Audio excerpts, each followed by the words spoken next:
श्री गणेशाय नमः। श्री गोस्वामी तुलसीदास कृत श्री रामचरितमानस रामायण। हम रामायण का पाठ करने के लिए हमें प्रभु का स्मरण करना चाहिए। तुलसीदास जी का इसमें जीवन चरित्र पढ़ने को मिलता है। इसमें गोस्वामी श्री तुलसीदास जी महाराज यहाँ पर रामायण का महात्म्य संक्षेप में बताया गया है।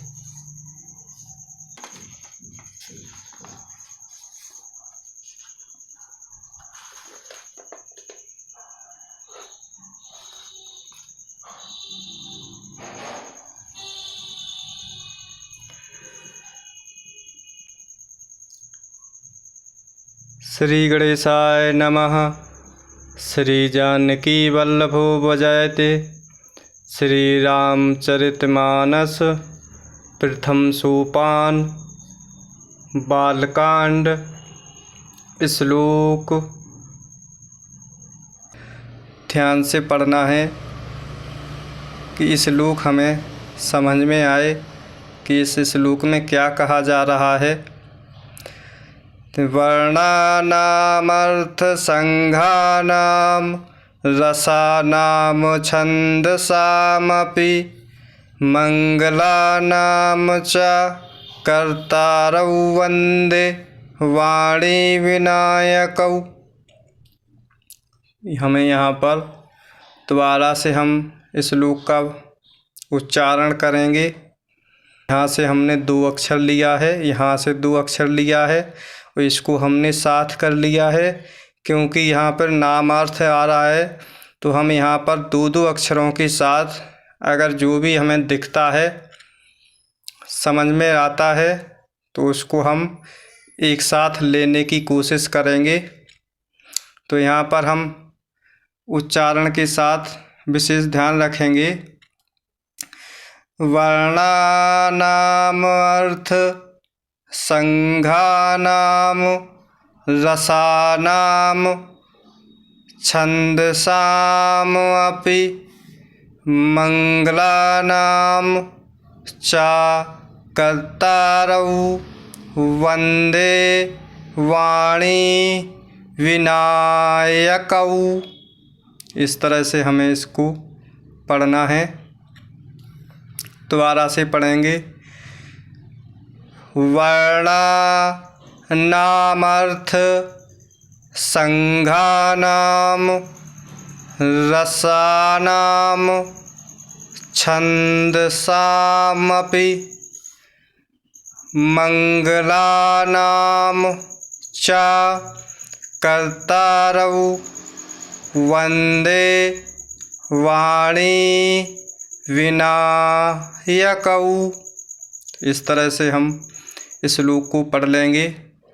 है अक्षरों, अर्थ समूहों, रसों, छंदों और मंगलों की करने वाली सरस्वती जी और गणेश जी की मैं वंदना करता हूँ।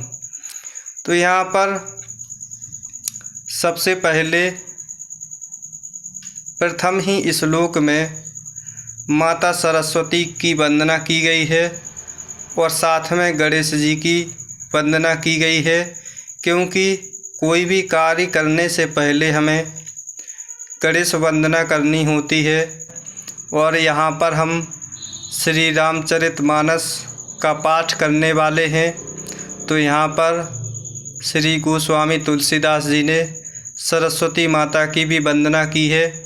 क्योंकि हमारी वाणी की देवी सरस्वती जी हैं, जो हम अपने विचारों को, अपने अंतःकरण के भावों को, अपने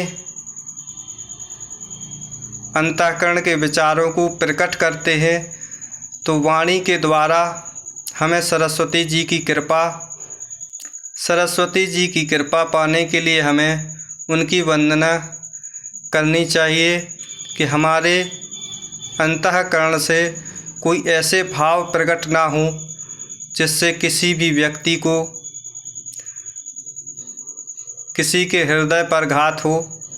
इसलिए हम सरस्वती जी को और गणेश जी को मनाते हैं।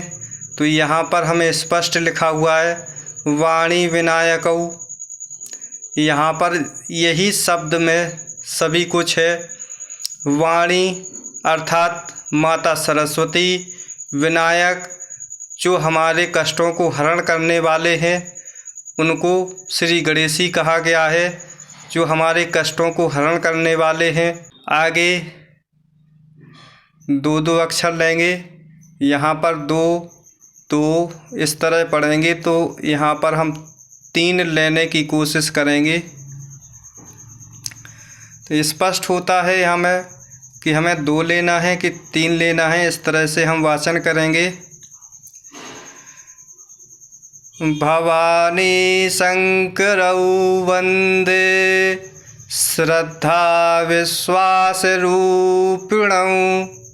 हाँ, श्रद्धा विश्वास रूपिणौ, इस तरह से हम पढ़ेंगे। यहाँ पर हमें 2 शब्द दिख रहे हैं, 2 अक्षर का एक शब्द, यहाँ पर 3 अक्षर का शब्द, यहाँ पर 3 अक्षर का रूपिणौ।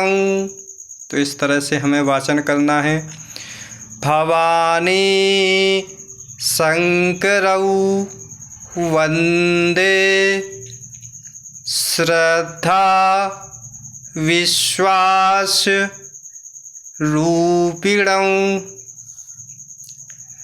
यहाँ पर हमें याभ्याम, यहाँ पर आधा अक्षर है तो हम इसको साथ में लेंगे। तो यहाँ पर 2 नहीं होंगे, यहाँ तक 2 होगा। याभ्याम विना न पश्यन्ति सिद्धा स्वान्तः स्थम ईश्वरम। तो भवानी अर्थात माता पार्वती, शंकरौ अर्थात शंकर भगवान, वंदे वंदना, श्रद्धा विश्वास रूपेण, हमें वहाँ पर श्रद्धा और विश्वास रूप से, यहाँ पर बहुत अच्छी बात महाराज तुलसीदास जी ने बताई है कि हमें कोई भी कार्य करना है तो हमें श्रद्धा विश्वास होना अति आवश्यक है। तो माता पार्वती जी और माता पार्वती जी के साथ भगवान शंकर, यहाँ दोनों की वंदना की गई है। तो यहाँ पर तुलसीदास जी ने शब्द, बहुत अच्छा शब्द जोड़ा है, श्रद्धा विश्वास रूप। तो जब तक हमारे लिए किसी के प्रति अगर हमें श्रद्धा और विश्वास नहीं है तो हम कोई भी कार्य करने में सफल नहीं हो पाएंगे।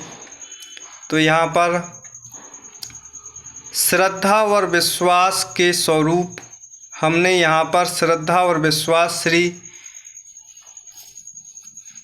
भगवान शंकर और माता पार्वती की वंदना करने के लिए हमें तुलसीदास जी दूसरे ही श्लोक में बताते हैं, जिनके बिना सिद्ध जन अपने अंतःकरण में स्थित ईश्वर को नहीं देख सकते। बहुत अच्छी बात है यहाँ पर कि हमें सबसे पहले श्रद्धा और विश्वास के द्वारा ही हम किसी भी कार्य को सिद्ध करने में सफल होते हैं। जब तक हमारे अंतःकरण में श्रद्धा और विश्वास का उदय नहीं होगा तब तक हम कोई भी कार्य करने में सफल नहीं होंगे।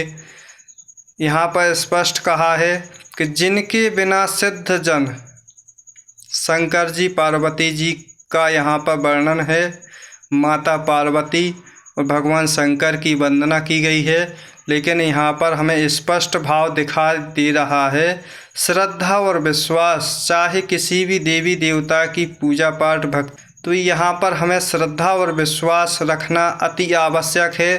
तभी हमारे अंतःकरण में, यहाँ पे स्पष्ट कहा गया है, जिनके बिना सिद्ध जन, श्रद्धा और विश्वास के बिना सिद्ध जन अपने अंतःकरण में स्थित ईश्वर को नहीं देख सकते। अंतःकरण में भगवान विराजमान हैं, यहाँ पर स्पष्ट कर दिया गया है।